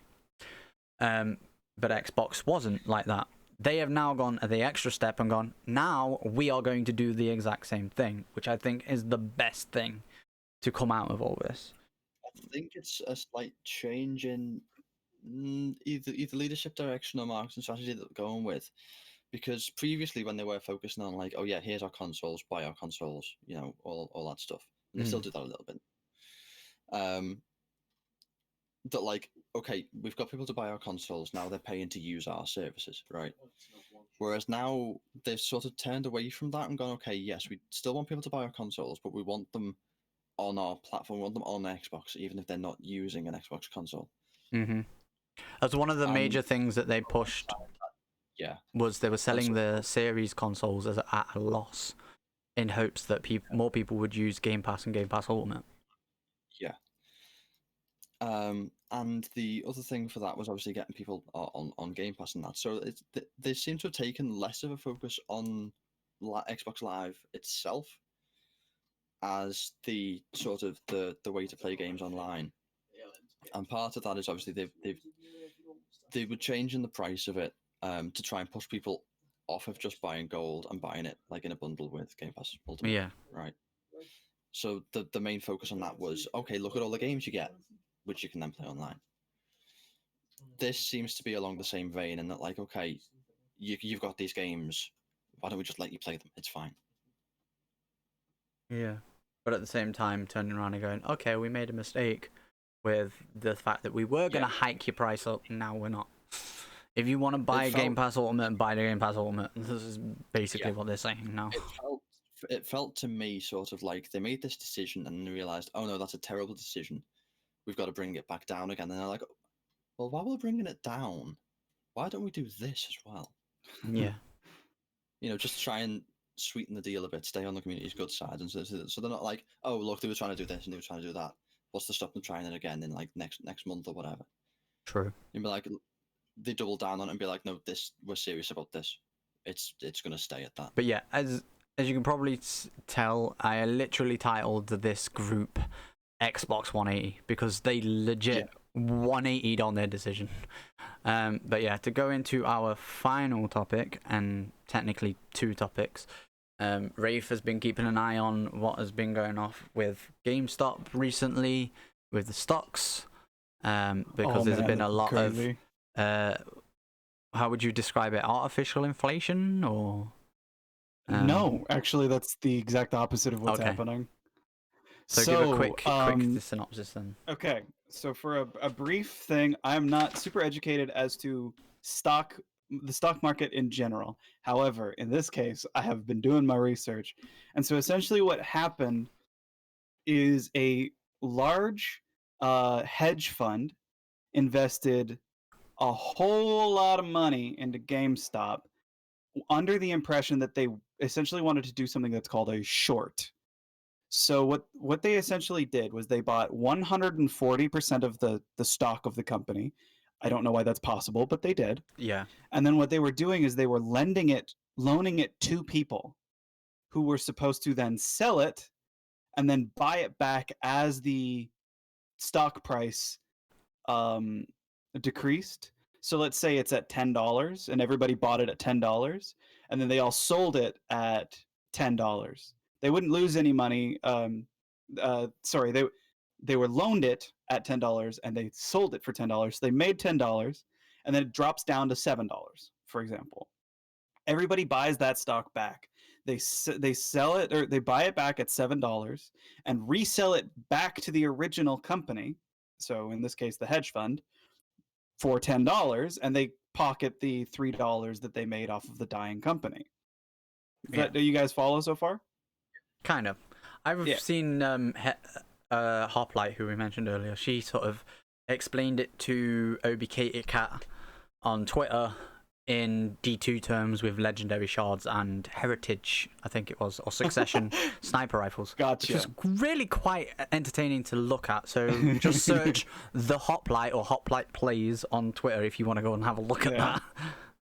So essentially, everything is contingent on the idea that when the hedge fund loans out the stocks, people are supposed to sell them. Well, what they did instead was people were loaning out the stocks, and a small community on Reddit called Wall Street Bets decided to stick it to the hedge fund. and instead of letting them take advantage of a dying company, decided, you know what? Let's just buy all the stocks. And so a community of people bought the entirety of the hedge fund's stocks out and didn't sell any of it. And because of that, because of the pressure that was putting on the hedge fund, the stocks slowly rose day after day after day until a stock that was like $17 or $18 or something like that is was at its peak worth over $219. Yeah, I saw a tweet earlier of somebody took screenshots off of Reddit, and it was basically people saying they loved the fact that they'd done this. One person even said that the Reddit had saved their best friend's life, and it was their dog. Long story short, the dog needed an operation that was $4,000. They couldn't afford said operation. They put what money they had, which was nearly $100, into GameStop, and then cashed out when they had enough to afford the dog's operation. And they probably made a lot more money than that off of this, in all honesty. But then the other call from the story gets crazier. The other call from the Redditors was, like, in those screenshots, was let's do something that the fat cats wouldn't do and put so much of our, earnings, if you will, into charity, which I think it's great. I'll get to that in a minute, because that is not as benevolent as one might think, depending on how much money that those people made. I might have so where this is going. Let me get through the rest of the story, though. But wait, this Wall Street Bets has decided to do this with several different companies that are being shorted by hedge funds. Moral of the story is the one that they did with GameStop, actually, from what I've heard, has driven that hedge fund under entirely. Wow. Ooh. Yeah. They lost something like $10 million in a week. And the amount that they are going to have to buy it back for just to recoup anything is going to make people so much money. But Wall Street Bets has started doing this with a bunch of other stocks, just deciding to basically beat the establishment at its own game, of basically saying, no, you're not allowed to take advantage of dying companies. We're going to show you what happens when we decide to use your own strategy against you. The market on the companies that Wall Street Bets has been suggesting that people buy into, the market is now not allowing people to buy any more stocks in those companies. Apps like Robinhood and a great deal of other trading apps and like ways that people do the stock market from home, and just in general on the market, you're not allowed to buy those stocks anymore, so that those hedge funds can drive the prices back down and have a chance not to go under. On the same vein, it appears, according to what's happening feed that I've got on Twitter, 2 hours ago, there are a series of users of one of those sites you mentioned before. I know who we're reading, by the way. Robinhood. Class action lawsuit against them for doing that. Yeah. Yep. Because they're literally when people are saying that Reddit was conspiring and doing market manipulation, they're not. What is happening right now is market manipulation. Mm. They are deliberately trying to drag the money out of normal people's hands. Yeah. In order to save hedge funds that took bad bets and made bad decisions. See, here's the thing as well. Back to the charity thing, just as one little neat little bow. The thing is, any money you make on the stock market is considered taxable income. Yeah. And I don't know how it works in the UK, but in the United States and Canada, if you spend money on something for your business or for various different things, you can write off the amount that you spent for your taxes. So, for example, if you make $100,000 and you have to pay $30,000 in taxes because of it, but if you were to make, I don't know, let's say $80,000, you would only have to pay $10,000 in taxes. What you can do is donate $20,000 to a charity and then only have to spend $10,000 in taxes on your net income. There's a similar scenario that you can do here. Okay. So depending on how much these people made, I've never if they're made that using much, it- so I if wouldn't they're- know. what's that? I've never made that much, so I wouldn't Yeah. know. Fair enough. I've barely But touched my depending- tax bracket. Yeah. depending on how much these people made, donating $50,000 to a charity might actually save them money in the long term, which is literally no different than what most most companies in the United States do. They will donate to charities, or they'll spend money specifically because they'd rather see that money go to the charity or go to a lot of the times are run and owned by people that they're affiliated with, or they'd rather see it go back into the market and reinvest it in stocks or other companies rather than having it go to the government and pay for social systems. Yeah, and that's the thing, isn't it? If it's more particularly like not necessarily specifically against going to socialism and stuff, but wanting to see it go back into the market more or stay within the company more, is that like it's a very easy thing to go, oh yeah, we'll do that if you've got a clear difference. Like let's say you've got, I don't know, 5% of what you've made, for example, is all you lose when you donate it to charity, compared to like losing 15 or 25%. Depending on like whereabout you fall in the bracket or whether you're going between tiers and stuff. Right. Right. It's a very, very easy decision for them to make and just go, you know what, we'll put that much into charity. Mhm. You know, some people will see that and go, oh yeah, how benevolent of them, when it's really just like just cut them Well, off. there are also tons of charities that use the majority of their money to run the charity and not actually help the people that they're helping. Mm. Like I know, I'm pretty sure the Salvation Army is really bad for that, where everybody who like there's a chapter of that here in my small city, and these people are the people who are running it are driving $100,000, $120,000 paid for company cars. What? The charity just gifts it to them. What? Yeah. Yep. Yeah, all right. Let's get off this topic before I start raging. Alright, go into the main point I grabbed this tweet for, though, because obviously most people are going to know about what's going off with the GameStop, the fact that it is, you know, two competing sides essentially over money. Long story short, I think it's quite interesting that this isn't the first time that AOC has tweeted out saying that she is going to be live on Twitch. And I was saying to Rafe just before we started, and Kit when he finally got here just before we started, that I feel like this is a step in the right direction in not only more communication in, you know, a social media standpoint. She's on Twitter. She's communicating that she's going to be going live, you know, on Twitch. But also the fact that it is giving credence to the fact that Twitch and YouTube are the new mediums. TV, radio are slowly dying. Yeah,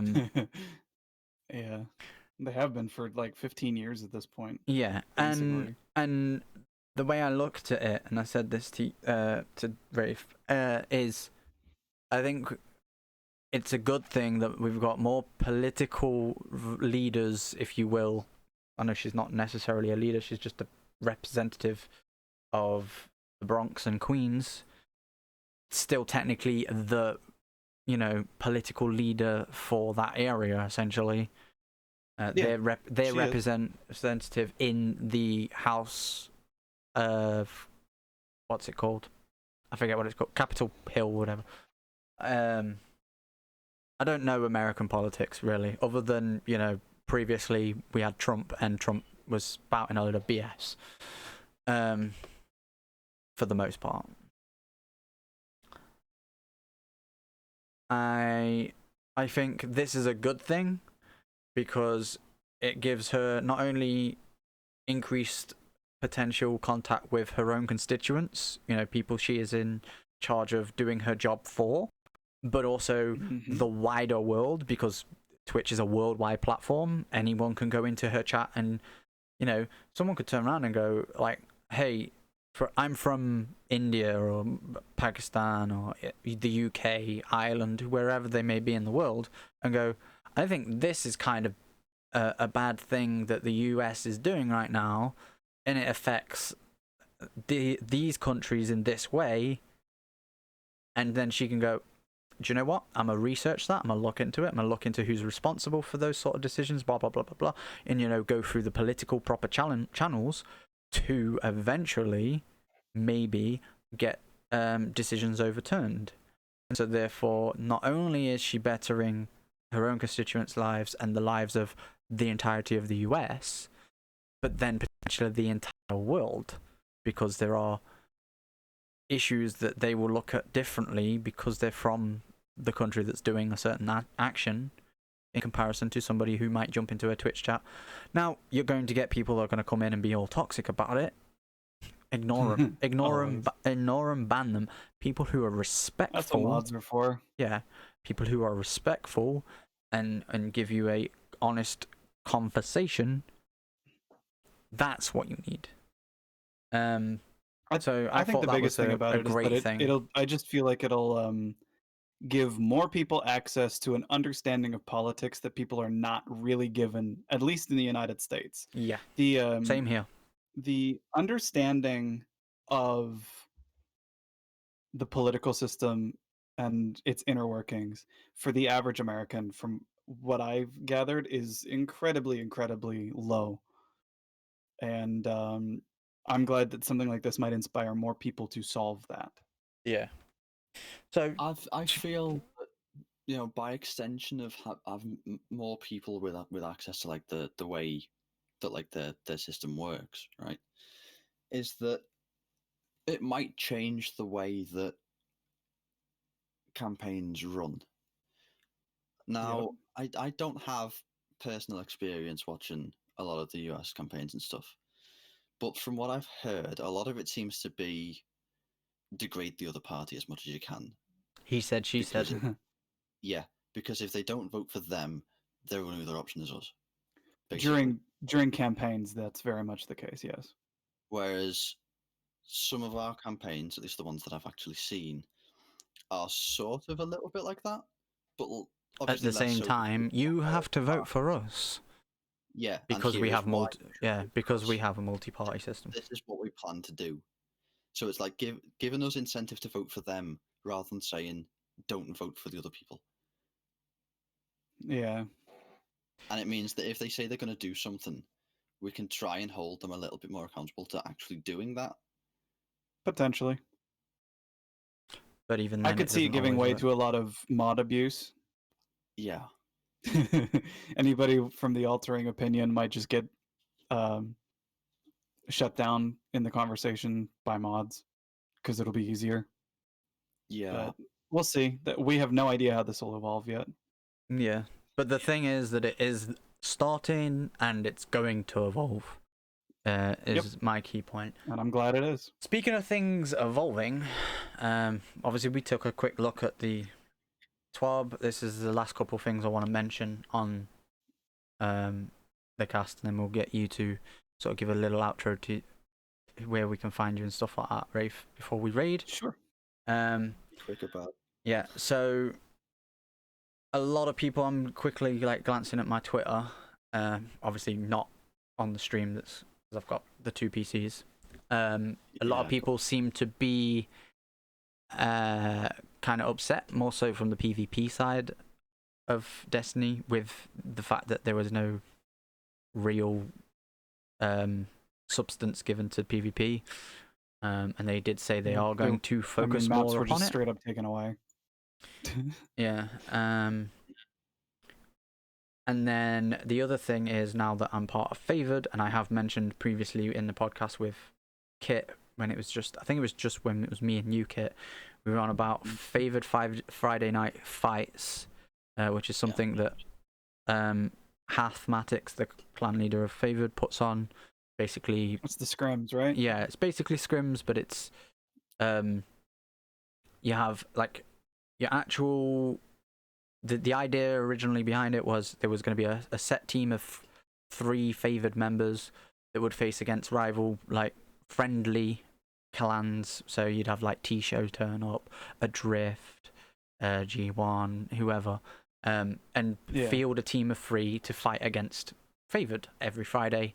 That match would be casted by typically by Cyborg, who's another great Destiny streamer who is from Adrift. If you want to like check him out, he's fucking awesome. I plan to have him on the podcast at some point. I've already asked him. He said yeah. But yeah, he would typically be shoutcasting with either Hath himself, or if Hath was playing, it would be Average, who's from Ephemera, which is Favored's like sister clan. And then afterwards, they'd have pickup games that like pretty much anybody could take part in if you signed up on the D2 Everyday Discord. Which, if anybody wants to join, there's a command in my chat, which is #! D2 Discord, and it's run primarily by Hath and Baggy. There you go. Kit's just put it in the chat for anybody who's here live. I know you're in there now, Rafe, like from a couple of weeks back. Yeah. But they have since announced today, through the Favored Clan Twitter, that they put Friday night fights on a suspension till further notice because, primarily, I can tell from at least what I've seen in the D2 Everyday Discord, there is interest there, just it doesn't seem to be enough, if that makes sense. So they're managing to get like 3 or 4 or 5 people, but not 2 full teams. Yeah. So they've sort of put them on hiatus until there's some significant changes to PvP to make the people who have sort of stepped away and gone to play other games like Apex or whatever come back. So since I've mentioned them before on the podcast, I figured I'd make that, you know, and I'm now a member of Favored. I wanted to sort of mention that, and then if I get any wind of it coming back, I will mention it again. Yeah. But I think that's everything. So if Reef, Primary topics exhausted, yeah. Yeah. anything have else, you got Kit? anything you wanted to mention? No, I was just gonna see. Have you got anything going on, Wraith, or anything you've found interesting in the past week or two that you might want to share? Honestly, no, I think we kind of went over everything I've been keeping track of for the last little while. So, well, that's good. We've done our jobs properly then. That's good. Yeah. One thing I do want to say is there anyone in particular that you would potentially want to see on the podcast, either coming on with you in the future episode, or you want to see an episode on? So like one of the examples we gave Sev, and because he was in the chat talking at the time, was Liquid. Liquid would be great. Yeah. Liquid would be definitely great. I'll look through some of my followers here. I follow a lot of people that don't play Destiny, believe it or not. Liquid, or I would say Trextonic GG. Trex has been on my list. Yeah. Trex is great. A little shyer, so you might have to pull him out of his shell a little. But, Trex, I know you're watching, Be so sure to bring the tools for that one. you know I'm talking shit, boy. He's in Weak-Ass Gun with you though, right? Yep. Yeah, so your clanmates, you're allowed to talk shit. Yeah, we're also friends, so I think Yeah. that works out too. Going back to what you said about the GameStop thing, you know, they said Robin Hood. I forgot, but I just remembered looking at somebody's tweet on what we've got on screen right now, just below where somebody said like "screw Robin Hood." Maru IRL, he's with Nagi on the filler. With Nagi? Yeah, you know, Haste. G1 Nagi, right? Yeah, Haste's friend. Yeah. On the filler podcast, that's actually going to be going live in like 20 minutes. So Maru, twitch.tv/Maru IRL, I believe. But yeah, if you want to go and check that out. But one thing I will say is he put up something about on Twitter. It's kind of funny that they're called Robin Hood, but they're siding with the rich. And I turned around and said, because for the people who don't know, I'm from Nottingham, which is where the Robin Hood legend originates. So I just tweeted back at him. I was like, yeah, as somebody from Robin Hood, I think the fact that they're using the name of my city's legend and doing what they're doing is preposterous. It's hugely damaging. Well, not even just that. It's so ridiculous. It sounds like satire. Yeah, but and it's just not. But yeah, to go back to like sort of coming to the end of the podcast, where can people find you, Wraith? Is there any projects that you've got going off? You said obviously you got the song coming. I stream every Monday, Tuesday, and Saturday. It's not always at the same time, but I do stream every Monday, Tuesday, and Saturday at twitch.tv/WraithboundCA. I hope you can come check me out. If you've enjoyed, listening to me talk on this podcast or just want to see something new, hit me up. Those are the days that I'm always streaming. If you want to check out my music, check out Part of the Plan. We have we have a Twitter, an Instagram, and a Facebook page. Our Instagram is where we are most active. We've got a new song dropping tomorrow, which you'll be able to find on Spotify, Apple Music, Google Play Store, anywhere where you stream music. You can find Part of the Plan. Keep an eye out for us coming up soon within the next few months. You should also be seeing POTP Twitch channel, and I'm sure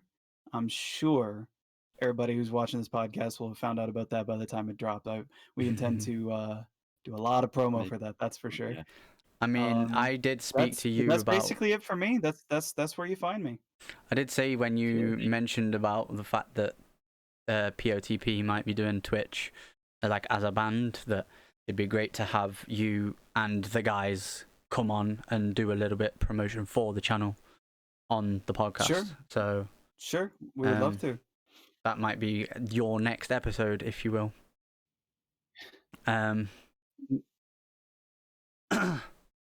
But yeah, so that's basically the end then. Thank you very much for coming on, Wraith. Thank you so much for having me, Trap. You got anything to add, Kit, before we go? This time, I need to eventually have something to add at one of these episodes. I'm gonna need something. Yeah, you do. Right, so you remember anything to add to it? You remember at the beginning of the podcast I asked if you were going to go live later, Wraith, because I couldn't remember your schedule, right? And you said Monday, Tuesday, Saturday. Yeah, you said you weren't, right? I looked into my Discord, and because we've had Sev on before, and I have the bot that announces anybody who's a member of the Discord going live, I got a notification saying, "Guess who's live?" Yeah, he's playing BioShock right now. Sev. So we are going to raid our good friend who was on episode 2 of the podcast, Smooth Brain Sev. So. Hell yeah. Let's go and take the love over to Sev.